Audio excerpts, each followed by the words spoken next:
adult, he gained national prominence as an author in the field of education. This tree grew from a seed handpicked from the Booker T. Washington sycamore. Association, I assume. It's like each association, whoever they're representing, has their own tree. Really interesting. This one's for someone named Harriet Beecher Stowe. House. Oh, there's a little lizard on there. Say hi, little lizard. He's looking at me. If you want to read that, you can. Now I'll go ahead and read it. I got all day. I'm not even sure where this pathway goes. It goes down that way.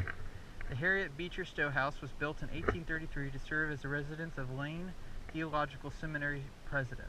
Harriet Beecher moved to Cincinnati in 1832 with her father, Dr. Lyman Beecher, who had been appointed seminary president. It was in Cincinnati, across the Ohio River from Kentucky, a slave state, where Harriet learned about the evils of slavery, which inspired her book, Uncle Tom's Cabin. Harriet Beecher Stowe and her family maintained a winter residence purchased in the 1860s in Mandarin near Jacksonville. The Stowe House in Cincinnati is currently operated as a cultural and educational center which promotes black history and is home to a towering white ash tree. This tree grew from a seed handpicked from the Harriet Beecher Stowe white ash. That's it right there. I really wish they were in bloom. But, this one. Okay, this one's Gettysburg American sycamore. This is probably talking about the Gettysburg Address, 7 years ago. You know? Which all happened around the same time Fort Sumter did. As soon as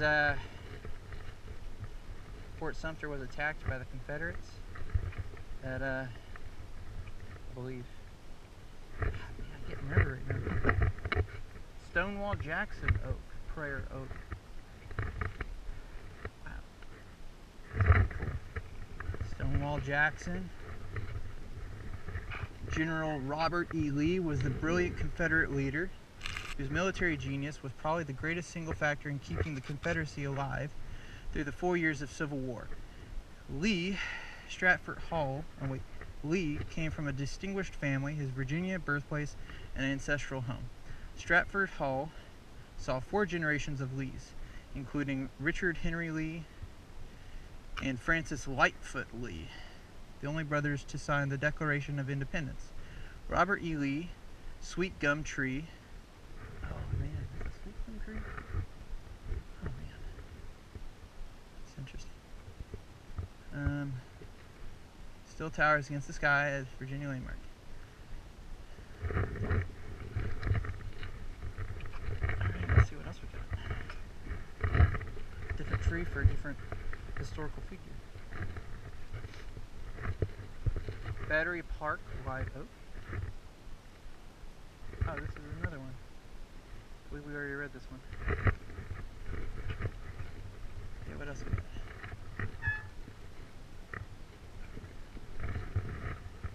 Walden. Is that Walden?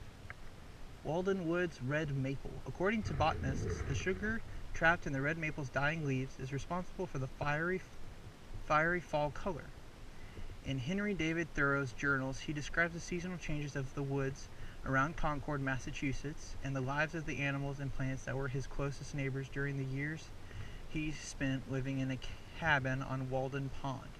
This tree grew from a seed handpicked from the red maple tree of Walden Pond.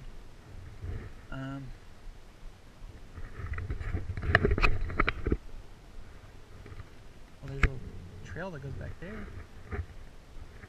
That's the tree though.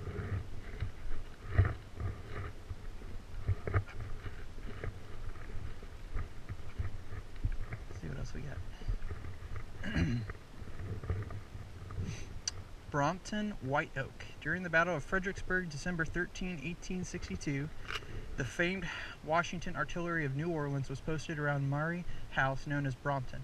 Confederate Colonel J.B. Walton used the house as his home and headquarters, as he held back the 7 Union charges. Photos from the date show soldiers resting beneath this tree. Today, the home serves as a residence for the president of Mary Washington College. This tree grew from an acorn handpicked from the Brompton white oak.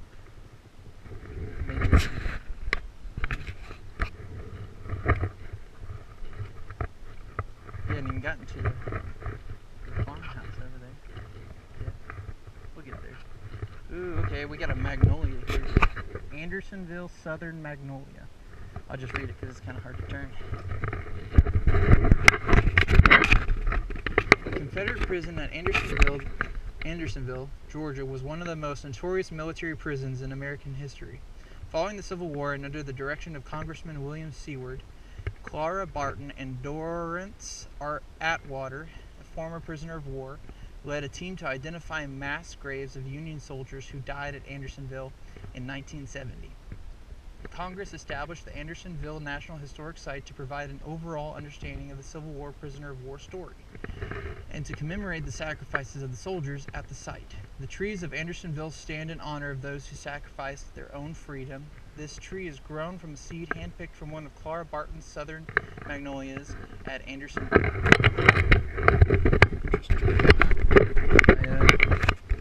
I don't know where Andersonville is. Alright, what else do we have? Is this another one? Yeah. Another magnolia. So, interesting name, magnolia.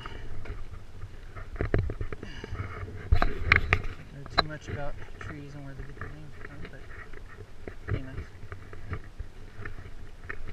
Okay.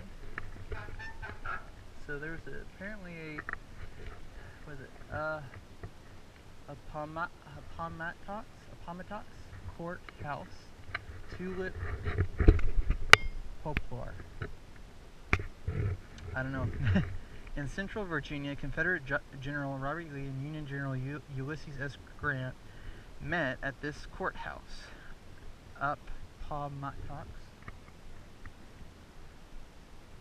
to discuss the formal terms of surrender. On April 9, 1865, Lee and Grant signed the terms, effectively ending the Civil War. This tree grew from a seed handpicked from that courthouse, where thousands of Confederate troops filed past and laid down their arms, with influence from Abraham Lincoln himself, probably. I don't know if this is before or after his assassination by John Wilkes Booth. We're just going to make the circle right now. Then we'll go down that pathway back there. Let's see what's this. Gettysburg Address, Honey Locust Address. Abraham Lincoln's Gettysburg Address was given as part of the dedication ceremony for a soldier's cemetery. The cemetery was carved from a field at Gettysburg, Pennsylvania, where the armies clashed in 1863 during the Civil War. The dedication, held just months after the battle, featured a 2-hour-long address by Edward Everett, one of the most noted speakers of his day. President Lincoln was also invited to make a few remarks. Lincoln took but 2 minutes to deliver his Gettysburg Address, which will forever live in the hearts of Americans. Just 100 yards from the spot where Lincoln delivered his greatest speech stood a honey locust tree. Today, it is the last remaining tree from the historic site. This tree grew from seed hand-picked from the Gettysburg Address, honey locust. I'm honored. It's this one right here. You know what? I gotta physically touch this one. It's the last one from that family of trees that were there apparently. Good job, tree. What's with these thorns on it? Check this out. Wow. Look at these thorns. I would hate to be the guy. That means at my feet, I could be stepping on some right now. That right there, that'll take a tractor tire. Yeah. I was raised on a farm, so definitely know what that's like. Careful not to impale my feet.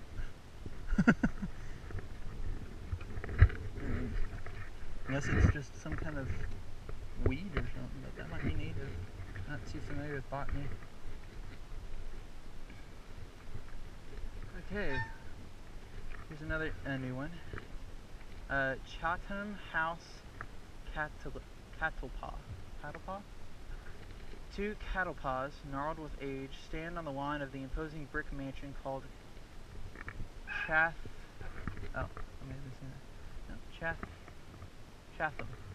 It served as Union headquarters during the bloody Battle of Fredericksburg, Virginia in December 1862. Union General Ambrose Burnside camped his 13,000-man army of the Potomac near Chatham on Stafford Heights, a bluff above the Rappahannock River. This tree grew from seed from that house. I feel like I'm speaking gibberish. Some of these words. Get a good look at that tree. It's a staple of some sort. You can learn about wine. And there's also a water fountain. Alrighty. What does he say?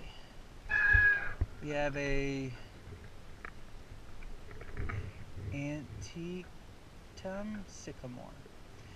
On September 17, 1862, Union General Ambrose E. Burnside's corps of 12,000 men attempted to cross a 12-foot wide bridge over Antietam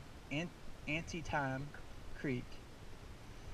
Georgian sharpshooters took up positions behind trees and boulders on a steep wooded bluff some 100 feet high overlooking the lower bridge. Greatly outnumbering the Confederate soldiers, drove back several Union advances toward the bridge. The Union troop eventually crossed the 125-foot-long bridge, now known as Burnside Bridge, and continued their advance towards Sharpsburg, Maryland. The day of the battle was known as the day Antietam Creek ran red. Due to the high number of Union casualties, this tree was grown from a seed hand-picked near the site of the bloody battle at Antietam. Interesting. That farmhouse. Beautiful. Robert E. Lee tulip popular. You already read that one? Hope. Poplar. I don't know. Let me know in the comments or something how you would pronounce it. Arlington National Cemetery tulip.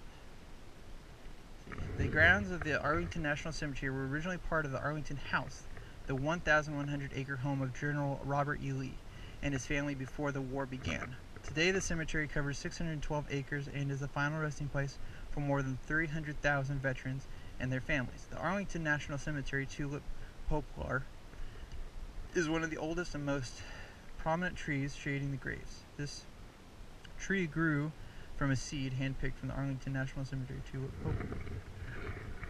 Alright. It's the same one. Alright.